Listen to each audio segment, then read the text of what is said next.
প্রিয় নবম শ্রেণীর শিক্ষার্থীরা এবং যারা ভিডিওটা দেখছেন সবাইকে স্বাগত জানাচ্ছি। আজকের এই ভিডিওতে আমি নবম শ্রেণীর গণিত বইয়ের 227 পৃষ্ঠার জোড়াই কাজের সমাধান করব। তোমাদের বইয়ে 227 পৃষ্ঠার জোড়াই কাজে লেখা আছে, দেখো যে 5 টাকার একটি মুদ্রা 20 বার নিক্ষেপ করা হলো। যতবার শাপলা পেয়েছ সেই সংখ্যা খাতায় লেখো। এভাবে দুজনে মিলে মোট 10 বার খেলাটি খেলো।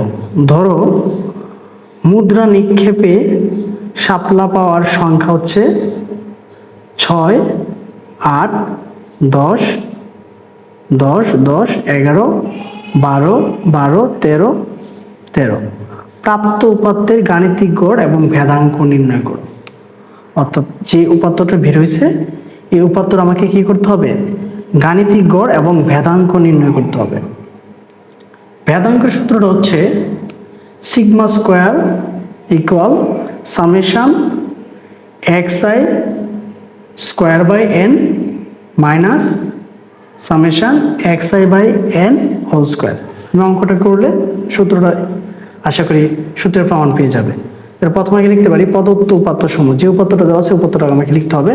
তাহলে আমি এখানে লিখতে পারি যে প্রদত্ত উপাত্ত সমূহ, প্রদত্ত উপাত্ত সমূহ যেগুলো দেওয়া আছে সেগুলো আমাকে লিখতে হবে। তাহলে প্রদত্ত উপাত্তগুলো আছে হচ্ছে 6,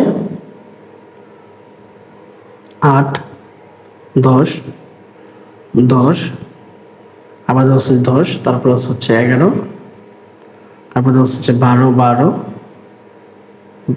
তারপরে দেওয়া হচ্ছে 13 এবং 13। কোত্থেকে লিখলাম? এই যে এখান থেকে লিখলাম। যে উপাত্তগুলো দেওয়া আছে এগুলো আমি খাতায় লিখলাম। এবার আমরা এটা একটা গাণিতিক গড় নির্ণয় করব। তাহলে গাণিতিক গড়ের সূত্র হচ্ছে গাণিতিক গড়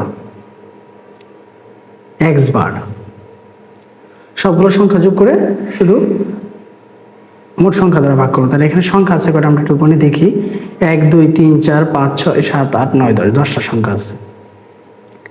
6 + 8 + 10 + 10 + 10 + 11 + 12 + 12 + 13 + 13। আমরা এই সবগুলো সংখ্যা যোগ করে নেব। সবগুলো সংখ্যা যদি যোগ করি তাহলে যোগফল আসবে হচ্ছে 105। এটাকে আমরা 10 দ্বারা ভাগ করব। 105কে যদি আমরা 10 দ্বারা ভাগ করি তাহলে আসবে হচ্ছে 10.5। এটা হচ্ছে আমরা গড় বের করলাম। অর্থাৎ এটাকে বলা হয় গাণিতিক গড়, মানে x বার এর মান বের করলাম। এবার ভেদাঙ্ক নির্ণয় করার জন্য এই মানটাকে, প্রত্যেকটা মানকে xi যে গণসংখ্যা আছে গণসংখ্যাগুলোকে আমাকে স্কোয়ার করতে হবে।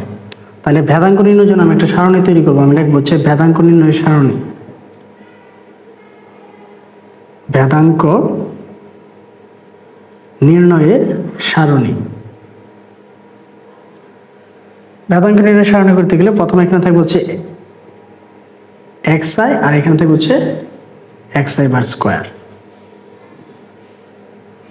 তাহলে প্রত্যেকটা মান আগে লিখবো। প্রত্যেকটা মান এখানে কত কত দেওয়া আছে এগুলো আমরা আগে লিখে নেব। প্রথমে দেওয়া হচ্ছে 6, পরে দেওয়া হচ্ছে 8, পরে দেওয়া হচ্ছে 10, তারপরে আবার দেওয়া হচ্ছে 10 আছে 3 বার, 12 আছে 2 বার, 13 আছে 2 বার। এগুলো সবগুলোকে বর্গ করবো। সবগুলোকে যদি বর্গ করি 6 এর বর্গ করলে 36, 8 এর বর্গ করলে 64, 10 এর বর্গ করলে 100, আবার হচ্ছে 100, আবার হচ্ছে 100, 12 এর করলে হচ্ছে 144, 13 এর করলে হচ্ছে এখানে 11 বাদ পড়ছে। ঠিক আছে, 11টা আমি একটু নিচে লিখে নিচ্ছি, 11টা মিস্টেক হয়ে গেছে। এখানে 11 আছে, যে এখানে 11 আছে, 11টা আমি লিখতে মনে নাই। আচ্ছা, 13 স্কোয়ার করলে হচ্ছে 169, আবার 169, আর হচ্ছে 121। ঠিক আছে, তো এটা যা হবে এটাকে লিখবো হচ্ছে সামেশন xi, সামেশন xi, আর এটাকে লিখবো হচ্ছে সামেশন xi স্কোয়ার দিয়ে আমরা দুইটা মান লিখবো এখানে। তাহলে এটা প্রথমে যোগ করবো, যে সবগুলো যদি যোগ করি, সবগুলো যোগ করলে যোগফলটা হচ্ছে 105। এই যে আমরা এখানে যোগ করছিলাম এই যোগফলটা এখানে বসাই দেবো। এটা হচ্ছে 105 আর এটাকে যদি এখন আমরা যোগ করি,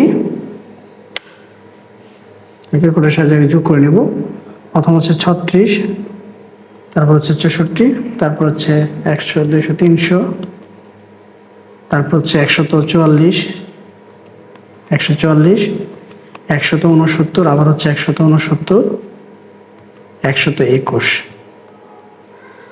আসবে হচ্ছে 1147। ঠিক আছে, তো এখন আমরা ভেদাঙ্কের সূত্র লিখব। আমরা এখানে লিখতে পারি ভেদাঙ্ক সমান সমান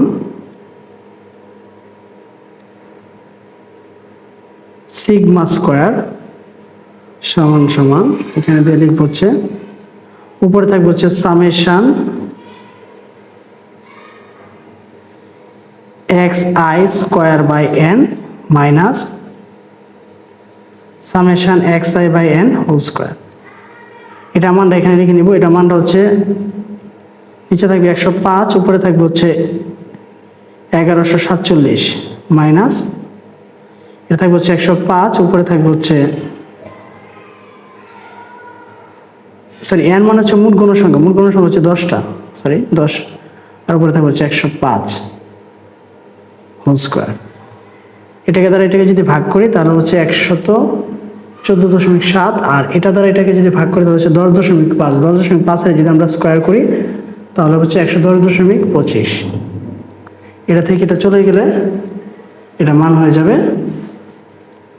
4.45, অর্থাৎ এনে ভেদাঙ্কের উত্তর আসবে হচ্ছে 4.45।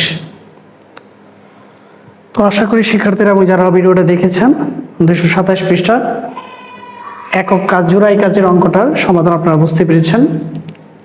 তো সর্বশেষ একটা রিকোয়েস্ট থাকবে, যদি ভিডিওটি ভালো লেগে থাকে তাহলে চ্যানেলটাকে অবশ্যই সাবস্ক্রাইব করবেন এবং ভিডিওটি সবার মাঝে শেয়ার করবেন এবং কমেন্টস করবেন। ধন্যবাদ সবাইকে।